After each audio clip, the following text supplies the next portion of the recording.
आइए जानते हैं महात्मा गांधी का भारत की स्वतंत्रता लाने में कहाँ तक योगदान था। भारत के स्वतंत्रता संघर्ष में जितना योगदान गांधी जी का था, निश्चित रूप से किसी अन्य भारतीय का नहीं था। ये एक महान नेता थे। यदि गांधी जी को स्वाधीनता संघर्ष को अधूरी कहा जाए तो कोई अतिशयोक्ति न होगी।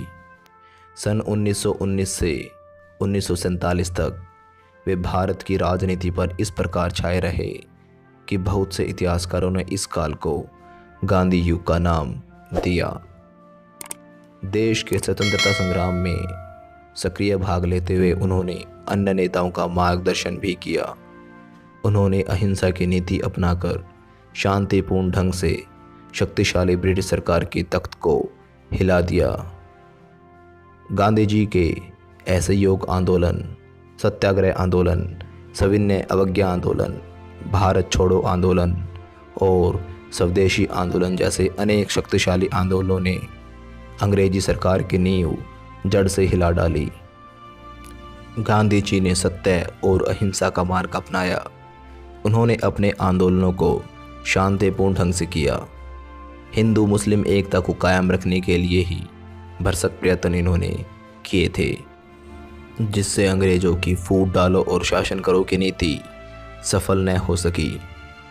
गांधी जी ने अपने प्रिय देश भारत के लिए अपना तन मन धर्म सर्वस्व न्यौछावर कर दिया। देश को स्वतंत्र कराने के लिए अंग्रेजी सरकार की लाठियां गोली खानी पड़ी। अनेक बार जेल गए, अनेक यातनाएं सही, अत्याचार सहा, परंतु आज़ादी का वह दीवाना अपने निश्चय पर अटल रहा। प्रसिद्ध दांडी यात्रा के समय उन्होंने अपने सहयोगियों से बड़े जोरदार शब्दों में कहा था, हम मातृभूमि के सैनिक हैं, आज़ादी के मतवाले हैं, बलि देवी पर हंस हंस करके निज शीश चढ़ाने वाले हैं। उन्होंने विभिन्न आंदोलनों का कुशल नेतृत्व किया। असहयोग आंदोलन, जब कभी भी अंग्रेजी सरकार ने भारत के लोगों के हितों की अनदेखी की, गांधी ने सदैव लोगों को कहा कि वे अंग्रेजों का सहयोग न दें।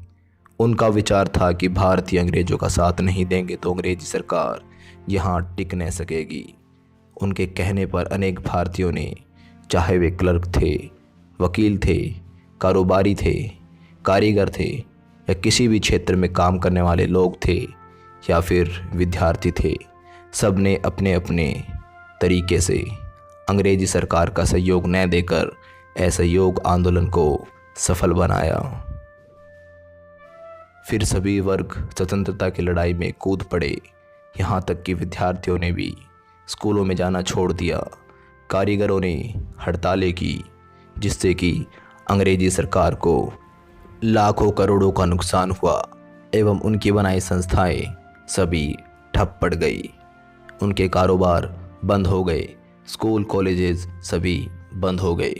तो ये थी असहयोग आंदोलन की ताकत। सविनय अवज्ञा आंदोलन, यह भी गांधी जी का एक प्रमुख आंदोलन था। 1928 में साइमन कमीशन भारत आया। भारतीयों के विरोध के बावजूद कमीशन ने अपनी रिपोर्ट पेश कर दी। इस पर गांधी जी ने निराश होकर सविनय अवज्ञा आंदोलन प्रारंभ कर दिया। गांधी ने नमक कानून को तोड़ा। इस पर गांधी को अपने सहयोगियों के साथ जेल भी जाना पड़ा। सन 1934 में यह आंदोलन समाप्त हो गया, लेकिन गांधी जी इन आंदोलनों के बाद टिकने वाले नहीं थे। वे लगातार अंग्रेजी सत्ता पर अपने शांतिपूर्ण ढंग से प्रहार कर रहे थे। उसके पश्चात उन्होंने एक नया आंदोलन चालू किया, भारत छोड़ो आंदोलन। सन 1942 में गांधी ने भारत छोड़ो आंदोलन चलाया। अंग्रेजों ने इसे दबाना चाहा, परंतु वह भारतीय जनता की आवाज़ को दबा न सके। गांधी जी ने पूर्ण आशा व विश्वास से कहा, या तो होगा भारत स्वतंत्र, कुछ दिवस रात के प्रहरों पर, या सौ बन लहरेगा शरीर मेरा समुद्र की लहरों पर।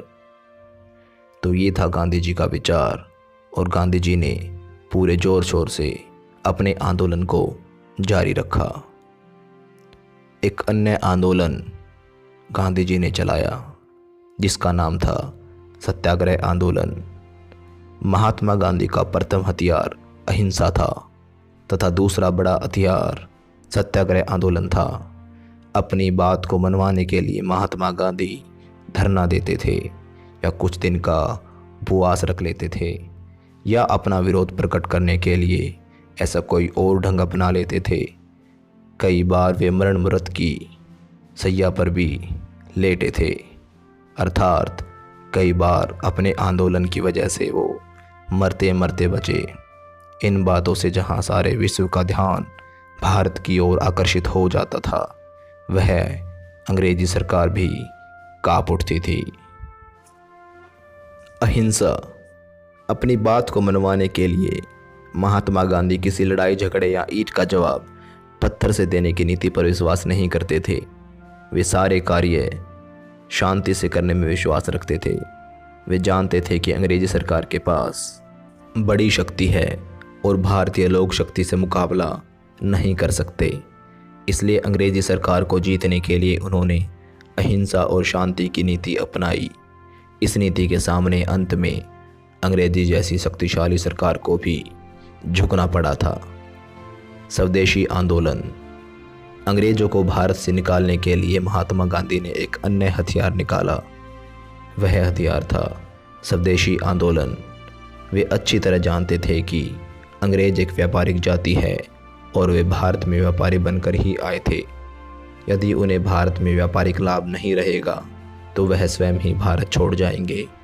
इसलिए महात्मा गांधी ने अपने देशवासियों को बाहरी माल का बहिष्कार करने की सलाह दी, अर्थात विदेशी वस्तुओं का त्याग।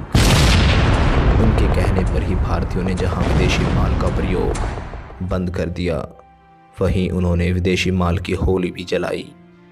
अब जब अपने देश की चीज़ें प्रयोग होने लगी तो भारतीय कारखाने चलने लगे, भारतीय मजदूरों को काम मिलने लगा और भारत का पैसा भारत में ही रहने लगा। इस तरह भारत की आर्थिक स्थिति सुधरने लगी और अंग्रेजी सत्ता डगमगा उठी। हिंदू मुस्लिम एकता। अंग्रेजों ने भारतीयों को एक दूसरे से अलग रखने के उद्देश्य से कई प्रयास किए, परंतु गांधी जी उन्हें एकजुट रखने के प्रयास करते रहे। तो ये भी गांधी जी का एक भारत को एकता के सूत्र में पिरोने का बहुत बड़ा कदम था। गांधी जी चाहते थे कि भारत के सभी निवासी एक साथ मिलकर आगे बढ़े, क्योंकि एकता में ही ताकत होती है। उन्होंने अपने आंदोलनों से प्रयास किया कि हिंदू मुस्लिम एकता सदैव बरकरार रहे।